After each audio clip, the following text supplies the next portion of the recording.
የቸርች ማሰቢያ መንፈስ ቅዱስ እንጂ ብር አይደለም። ስለዚህ ብር ያላቸው በተለየ ሁኔታ ቸርች ልታዝላቸው አይገባም። እንደማናቸውም ሊስትሮ ጠርጎ እንደሚመጣ አንድ አባል በጣም የተረፈው ገንዘብ ያለውም ሰው በዚህ ቸርች እኩል ነው ማለት። ቡቱቱ ስለለበሰ ወደ ኋላ ጥሩ ስለለበሰ ወደፊት ና የሚባል ሰው የክርስቶስ መልክ እንዲህ አይደለም። እንዳውም የእግዚአብሔር ቤት የድሆች ቤት ነው። እናንተ አቅምና ገንዘብ ያላችሁ ሰዎች የተለየ አቅም የተለየ ሰው እንደሆናችሁ ራሳችሁ እንዳትቆጥሩ፣ መደበኛ ሰው ናችሁ። እንግዲያውስ የተለየ አቅም ደግሞ በእናንተ መካከል ካላችሁ ብሎ ንፉግ አትሁኑ፣ ስግብግብ አትሁኑ። ምክንያቱም ልግስና የተያዘው ከአምልኮ ጋር ነው። ስትሰጥ ደግሞ የተያዘው ከክርስቶስ ፍቅር ጋር እንጂ ከስስት ጋር አይደለም።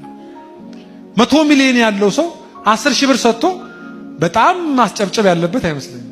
ምጽዋት እንጂ ልግስና አይደለም። እሱ ምጽዋት ካለ ጥቂቱን ነው። መጽሐፍ ሊረዱና ሊያካፍሉ ይላል። ማካፈል የአምልኮ ዓለም ነው። በሰጠህ ቁጥር ይውልህ። እኔ ሀብታም እንድትሆኑ አልመኝም፣ ባለጠጋ እንጂ እግዚአብሔርን እያመለኩ እንዳልሆነ ማሳያ ነው ይላል መጽሐፍ።